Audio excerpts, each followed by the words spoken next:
আমার বিচ্ছিরি এক তারা, তুমি নাও না কথা কানে, তোমার কিসের এত তাড়া, এ রাস্তা পার হবে সাবধানে। Hello, welcome back to my channel world of Ritu. তোমরা সবাই কেমন আছো? আশা করি খুব ভালো আছো। আমিও বেশ ভালো আছি। সো আজকে আমি তোমাদের সাথে সারা দিনটা শেয়ার করব কি করলাম। সো আজকে প্রথমেই ঘুম থেকে উঠে বিছানা ঝাড়ছি, কারণ আজ 3 দিন হয়ে গেল বাড়িতে আমি একা রয়েছি। বাপি, মা, দাদা সবাই গেছে ঘুরতে। রাতে কাকাই এসে থাকে, বাট সারা দিনটা আমাকে একাকেই থাকতে হয়। আজ এই 3 দিন হয়ে গেল একা থেকে বুঝতে পারি মায়ের ঠিক কতটা কাজ থাকে। যাই হোক, আমার তো ঘর গোছানো ডান, মানে বিছানা টিছানা ঝাড়া হয়ে গেছে। আজকে হচ্ছে সানডে, আর ঘুম থেকে উঠেই দেখি ওয়েদারটা এরকম, জাস্ট অসাধারণ। বেশ ঘুরতে যাওয়ার মুড আছে, মানে ঘুরতে গেলে বেশ ভালোই হয়, বাট কিছু করার নেই। এখন আমাকে রান্না করতে হবে, তারপরে আমাকে ঘোরাঘুরির কথা ভাবতে হবে। তো প্রথমেই ঘুম থেকে উঠে আমি আগে চুলটা আঁচড়ে নিই, কারণ চুলটার অবস্থা প্রচণ্ড খারাপ হয়ে যায়। সকালবেলা উঠে জাস্ট এলোমেলো থাকে, তো চুলটা প্রথমে ভালো করে কম্ব করে নিলাম। এরপর নিচে যাব, পিসি এসে গেছে, আমাকে দরজা খুলতে হবে। ও পিসি আগে সমস্ত ঘরের কাজকর্ম করবে, তারপরে আমরা চা খাবো। খাওয়ার পর পিসি বাড়ি চলে যাবে, দেন আমি ফ্রেশ হয়ে রান্না করব। সো আমি এখানে জামা কাপড় চেঞ্জ করে একদম রান্নাঘরে চলে এসেছি চা করতে। যেহেতু জামা কাপড় চেঞ্জ না করলে রান্নাঘরে ঢোকা দেখলে মা খুব মারবে। পরবর্তীকালে যদি জানতে পারে যে আমি বাসি জামা কাপড়ে রান্নাঘরে ঢুকেছি, প্রচণ্ড মার খাবো আর প্রচণ্ড বকা খাবো। তার থেকে বেটার জামা কাপড় চেঞ্জ করেই আমি রান্না করতে ঢুকি, মানে রান্নাঘরে ঢুকি একদম। সো এখানে আমি এখন চা বানাচ্ছি, পিসিকে চা করে দেবো আর নিজেও চাটা শান্তি করে খাবো। তারপর যা কিছু করার সব কিছু ধুলো আমার দুমুঠো চাল চুলো, রাখো শরীরে হাতে যদি, আর জল মাখো 2 হাতে, প্লিজ ঘুম হয়ে যাও চোখে, আমার মন খারাপের। চলো, চা খাওয়া কমপ্লিট। এদিকে মাছটা পুরো বরফ হয়ে গেছে। মাছটা প্রথমে একটু জল দিয়ে ভিজিয়ে দেব, তারপর মাছটাকে আমি রান্না করার জন্য রেডি করব। মাছটাকে আমি 10-15 মিনিটের জন্য লেবু, গোলমরিচ আর নুন দিয়ে মাখিয়ে রাখবো। ও, তোমাদের তো বলাই হয়নি আমি কি রেসিপি রান্না করছি। সো আজকে আমি একটু দই মাছ করব। অনেক দিন চিকেন খেয়ে খেয়ে বোর হয়ে গেছি, তাই মনে হলো একটু দই মাছ করি। তো মাছটাকে আমি ভালো করে নুন, গোলমরিচ দিয়ে ভালো করে লেবুর রস দিয়ে মাখিয়ে রেখেছি। আর এদিকে বাকি প্রিপারেশনগুলো করে নিই। পেঁয়াজ কেটে নিই, 3টে বড় বড় সাইজের পেঁয়াজ নিয়েছি, সেগুলো চৌকো করে কেটে নেব, কারণ আমি এগুলো কাঁচা লঙ্কার সাথে ভালো করে পেস্ট বানিয়ে নেব। তো মোটামুটি আমার কাছে 7-8 পিস মতো মাছ আছে, তার জন্য আমি 3টে বড় সাইজের পেঁয়াজ আর 3টে কাঁচা লঙ্কা নিয়েছি, সেটা ভালো করে পেস্ট করে নিয়েছি। এর পরবর্তীকালে আরেকটু যদি তোমরা ঝাল খেতে চাও, তো তোমাদের স্বাদ অনুযায়ী তোমরা ঝালটা বাড়াতে পারো। এরপর আমরা আর একটা পেস্ট বানিয়ে রাখবো, সেটা হচ্ছে টক দই কিছুটা আর একটু কাজু বাদাম। আমি এখানে 3 চামচ মতো টক দই নিয়েছি। আমি মিষ্টির দোকানের টক দই নিয়েছি, তোমরা চাইলে প্যাকেট টক দইও ইউজ করতে পারো। আর একটু বেশি করে কাজু নিয়েছি, যাতে ফ্লেভারটা বেশ ভালো লাগে, সেই জন্য তোমরা চাইলে কম ইউজ করতে পারো। আর এটার একটা ভালো মিহি করে পেস্ট বানিয়ে নেবো। আমার এখানে যা যা প্রিপারেশন লাগবে সেগুলো আগে থেকে করে রেখেছি। এরপর মাছটা ভেজে নেব। বেশ এখন আধা ঘন্টার মতো হয়ে গেছে। মাছটা ভালো করে ভেজে নেব এপিট ওপিট। ভালো মতো না ভাজলেও চলবে, একটু হালকা ভাজলেও চলবে। তো দই মাছ যেহেতু, আমি এখানে কোনো হলুদ ইউজ করিনি, একদম সাদা সাদার মধ্যেই রেখেছি। তো মাছ ভাজার তেলেই আমি গোটা গরম মশলা দিয়ে দিলাম।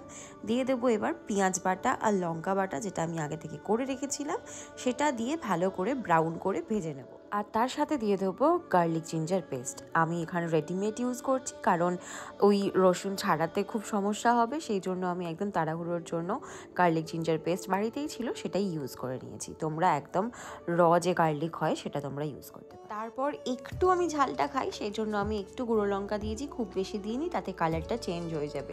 আমি চাইনি ওই হলুদ হলুদ মানে দই মাছ খেতে, সেই জন্য একটু কালারটা যাতে চেঞ্জ না হয়, সেই জন্য সামান্য পরিমাণ গুঁড়ো লঙ্কা দিয়েছি। তোমরা চাইলে এটা স্কিপ করতে পারো।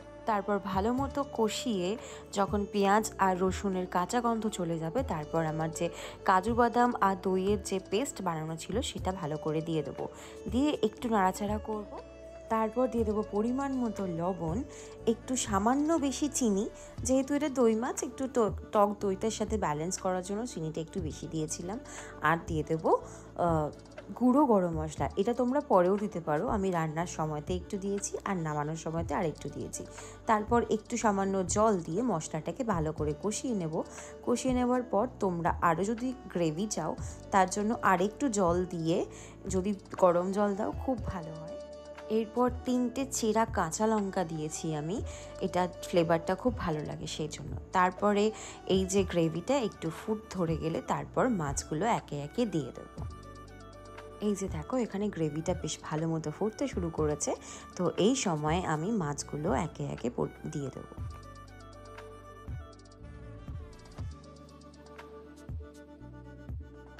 এরপর একদম গ্যাসটা লো ফ্লেমে দিয়ে ভালো করে মাছেরটার সাথে গ্রেভিটাকে ফোটাবো। সো এই সময় গ্রেভিটা ফুটুক, মানে মাছটা তৈরি হোক, তার মধ্যে আমি ভাতের জন্য চালটা ধুয়ে একটু ভিজিয়ে রাখি।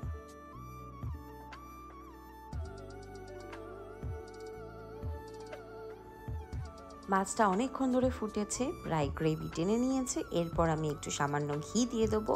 এরপর দিয়ে দেবো আরেকটু গুঁড়ো গরম মশলা, আর সাথে দিয়ে দেবো বেরেস্তা। এটা আমার আগে থেকে ভাজা ছিল, তোমরা চাইলে বেরেস্তা স্কিপ করতে পারো। ব্যাস রেডি আমার দই মাছ।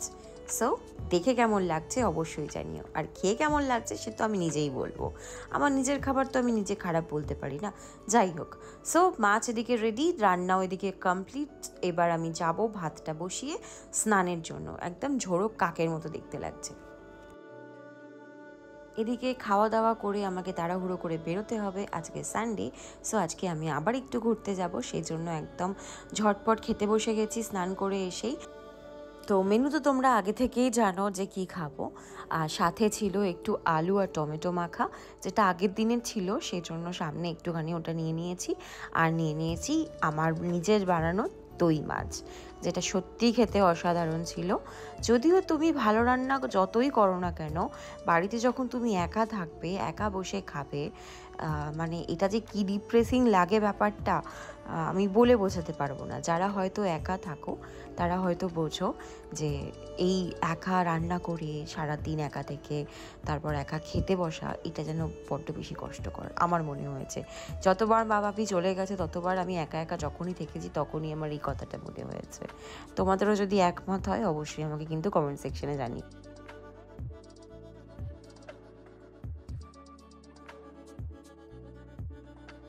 চলো এদিকে খাওয়া দাওয়াও শেষ, এদিকে রান্নাঘরের বাসন মাজা, গ্যাস মোছা, গ্যাসের টেবিল মোছা, এগুলো সবই কমপ্লিট। কারণ কি মা দেখেছি সব কিছু পরিষ্কার পরিচ্ছন্ন রাখে, তো আমার নিজে যখন আমি রান্না করি তখন প্রচুর অগোছালো হয়ে যায়, তো সেটাও গোছানো তো আমারই দায়িত্ব এখন। তো সেগুলো সবই কমপ্লিট, এখন রান্নাঘরের কাজ কমপ্লিট। এরপর ওপরে যাব, গিয়ে জাস্ট রেডি হব, হয়েই ঝটপট বেরিয়ে যাব, কারণ কাজ সারতে সারতে বেশ অনেকখানি বেলা হয়ে গেছে। এখন ঘড়িতে বাজে প্রায় 4:10, আর আমি একদম সেজেগুজে রেডি। যতই তুমি কাজ করো আর যতই তুমি টায়ার্ড থাকো না কেন, আমাকে যদি কেউ বলে চল একটু ঘুরে আসি, তাও আবার হাইওয়েতে, তাও আবার বাইকে, সো আমি তো অলওয়েজ রেডি। আর সেটা যদি অরিত্র হয় সে তো অবশ্যই সবার আগে রেডি। সো যাই হোক, এখানে আমরা বেরিয়ে পড়েছি। ঘুরতে যাওয়া মানে আমাদের কাছে সেই হাইওয়ে রাইড, তোমরা তো সেটা জানোই।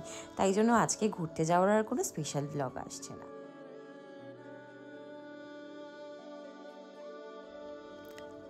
আজকে বোধহয় আর ঘুরতে যাওয়া হলো না। এই যে জামপুর বাইকের রেক্সল থেকে চাকা খুলে আসছে, যদিও এটা দোষ কেটিএম সার্ভিস সেন্টারের। ওর বাইকটা অ্যাক্সিডেন্ট করেছিল কয়েকদিন আগে, তোর সার্ভিস সেন্টারে দেওয়া ছিল। তো এখন পুরো সার্ভিস করে আসার পরে এই প্রথম ও হাইওয়েতে নিয়ে বেরিয়েছে, আর বেরোনোর পরেই দেখলো এরকম অবস্থা। তো ও আমাদের এখানে কলকাতার ধাপা সার্ভিস সেন্টারে দিয়েছিল। তো জানি না হঠাৎ এরকম কেন হলো, কী কারণ সেটা আমরা সত্যিই জানি না। তো এই যে বাধাটা পড়লো, এটার জন্যই আমাদের আর সেদিনকে সাকসেসফুল কোনো রাইড হয়নি। আমরা স্টেডিয়ামে এসেই সবাই মিলে আবার আড্ডা দিয়েছি, কিছু করার নেই, বিপদ তো আর কারোর বলে কয়ে আসে না, সবাই একসঙ্গে থাকলে মানিয়ে গুছিয়ে তো নিতেই হবে। যাই হোক, আমি আর অন্বেষা এখানে বসেছিলাম, ওরা সবাই বাইকটাকে দেখছিল, সারাচ্ছিল। তো আজকের তো আর ঘুরতে যাওয়া হলো না, বাট এই সুন্দর সানসেটটা জাস্ট মনটা ভালো করে দিয়েছিল। যাই হোক, আজকের ব্লগটা তাহলে এই পর্যন্তই থাক। ভালো লাগলে অবশ্যই এটা লাইক করে দিও, আর যদি তোমরা এরকম ডেলি ব্লগ দেখতে চাও অবশ্যই কমেন্ট করে জানিও। আর হ্যাঁ, যারা যারা এখনও সাবস্ক্রাইব করোনি প্লিজ চ্যানেলটাকে সাবস্ক্রাইব করে দিও। সো দেখা হবে নেক্সট ভিডিওতে। Till then stay tuned, bye, love you, tata. Please ঘুম হয়ে যাও চোখে আমার মন খারাপের রাতে, আমার রাত জাগা তারা, তোমার আকাশ ছোঁয়া বাড়ি, আমি পাই না ছুঁতে তোমার, আমার একলা লাগে ভারী।